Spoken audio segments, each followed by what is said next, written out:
Let me ask you a question. Have you ever set a goal, felt fired up at the start, and then just a few days or weeks later, found yourself stuck, tired, and asking, where did all my motivation go? If you have, you're not alone. Motivation is a beautiful feeling when it's there, but it's unreliable. It comes and goes like the weather. And the truth is, if we wait around for motivation to show up, we might be waiting forever. Today, I want to share with you a powerful mindset shift. One simple but game-changing hack that can keep you moving forward even when motivation disappears. The real problem most people face isn't that they don't have motivation, it's that they depend on it. They wait for it. They expect it to carry them through tough days, low energy, bad moods, distractions, and doubt. And that's where everything falls apart. Motivation is not designed to be a reliable driver of action. It's fleeting. It's emotional. It's chemical. It rises and falls based on factors we often don't even control. Sleep quality, blood sugar levels, stress, even the weather outside. So if motivation is unreliable, what is the alternative? It's systems. Systems take the question of do I feel like it completely off the table. They replace emotion with structure.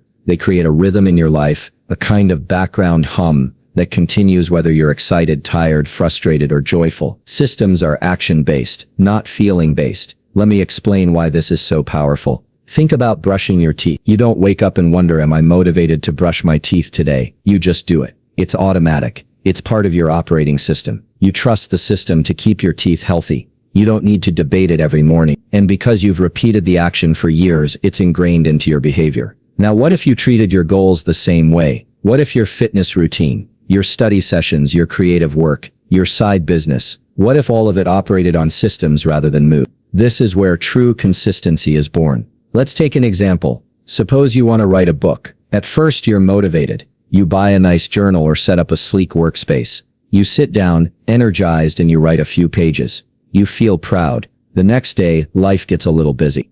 A few emails, a few errands, and suddenly writing doesn't feel so exciting anymore. So you say, I'll write tomorrow. Tomorrow becomes next week, and the dream slips into the background. Not because you didn't want it, but because you built your plan on motivation instead of system. But now imagine a different approach.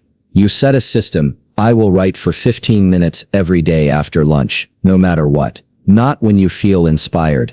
Not when you feel ready. Every day, 15 minutes. After lunch. Rain or shine. Busy or bored. Motivated or not. What happens? At first it feels mechanical. Some days you write total garbage. Other days you surprise yourself. But the system holds. And because you showed up day after day, the work accumulates. Words fill pages. Chapters form. Over weeks and months, what once felt overwhelming becomes tangible, even inevitable. The system liberated you from the need to feel good all the time. And over time you built momentum, skill, and ironically, genuine motivation because action itself generates energy. There's actually a deep neuroscience behind this. When you act, when you cross a task off your list, when you honor a commitment to yourself, you trigger a cascade of dopamine, the brain's reward chemical. But here's the key. Dopamine isn't just a reward, it's a motivator. The more you complete small structured tasks, the more your brain learns, hey, completing things feels good, and suddenly the very actions that once felt like a grind start to feel satisfying. Action creates motivation, not the other way around. One of the most damaging myths we've been sold is the idea that we should feel ready before taking action. That readiness should precede movement. But in reality, readiness follows movement. The system shows up first. The feelings catch up later. Now you might be wondering, what makes a good system? A good system is simple. It's specific. It fits into your life in a way that's almost automatic. If a system feels too complicated, too fragile, or too dependent on perfect conditions, it will collapse the moment you're tired or stressed. So the key is to build tiny, sturdy actions that survive bad days. For instance, want to get in shape? Instead of work out when motivated, you might build the system. Put on workout clothes at 7 a.m. every morning and move for 10 minutes minimum. Want to learn a language? Instead of study when I feel focused, the system is do 5 minutes of flashcards right after brushing my teeth. You shrink the resistance so small that it's almost easier to do the task than not do it. This tiny commitment builds the pathway in your brain. I am someone who follows through. And once that identity is reinforced, you can scale. 5 minutes becomes 10. 10 becomes 30. A short workout becomes a full routine. A few sentences scribbled on a page becomes chapters and chapters of a book. The system grows naturally because the brain loves momentum. When people look at someone who is consistent, an artist who produces work year after year, a business owner who steadily grows, an athlete who trains daily. They often assume they must be so motivated, but that's usually wrong. What you're seeing isn't motivation, you're seeing systems in action. You're seeing people who long ago stopped waiting for the perfect feeling and instead created structures that made action inevitable. They made motivation irrelevant. Now here's where this becomes deeply personal. The systems you build are a reflection of your respect for your future self. They're an act of kindness toward the version of you that's tired, stressed, overwhelmed, confused. They say, even when today is hard, I'm going to make it easier for myself to stay aligned with my goals. Systems protect your dreams from the volatility of your emotions.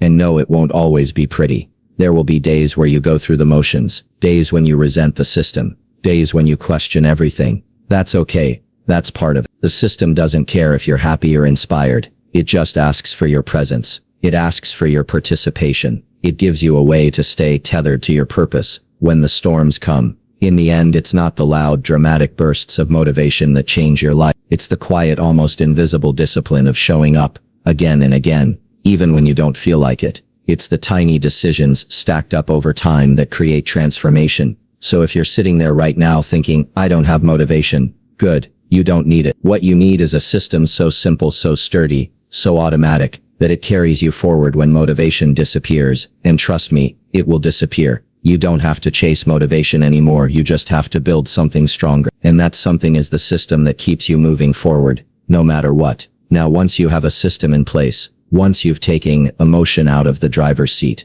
there's another layer you have to address if you really want to keep going long term. It's not just about what you do, it's about who you believe you are. Most people don't realize this, but identity is the foundation beneath every consistent action you take. You might think you're just deciding whether or not to go for a run, whether or not to finish that project, whether or not to eat healthy today. But underneath that decision is a much deeper question. What kind of person am I? Am I the kind of person who shows up, or the kind of person who quits? Am I the kind of person who keeps promises to myself, or the kind of person who breaks? Your actions always rise or fall to the level of your identity, and this is where most people struggle without realizing it. They build habits, they build routine, but they still see themselves as the old version of themselves, the one who's inconsistent, the one who struggles, the one who never sticks to things. And because their identity is stuck in the past, their actions eventually fall back into old patterns too. It's like trying to drive with one foot on the gas and one foot on the brake. You can make a little progress, but sooner or later you stall. So here's the real hack.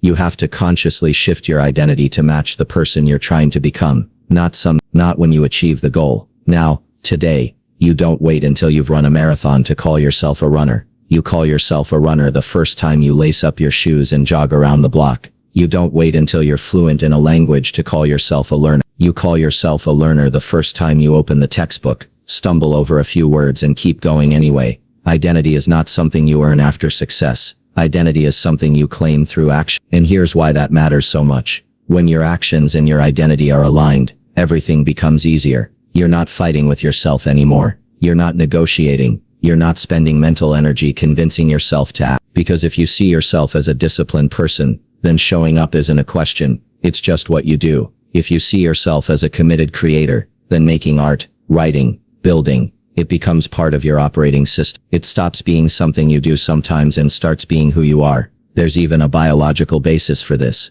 Every time you take an action that aligns with a desired identity, you're actually strengthening the neural pathways in your brain associated with that behavior. You're literally rewiring yourself, not metaphorically, literally. And over time, those neural pathways become stronger, faster, more automatic. This is how habits are built at the deepest level, not just at the level of behavior, but at the level of being. Now, this also means that every time you make a small decision, you're casting a vote for the type of person you are becoming. One workout doesn't make you an athlete, but it's a vote. One healthy meal doesn't make you a nutrition expert, but it's a vote. One extra hour of study doesn't make you a genius, but it's a vote. And those votes add up. Small wins compound into unstoppable momentum, but only if you start seeing them as part of your identity story, not just random isolated events. So if you're serious about building lasting change, about keeping yourself going even when motivation dries up, you have to be very deliberate about the story you tell yourself about who you are. Instead of saying I'm trying to eat better, say I am a healthy person who chooses nutritious food.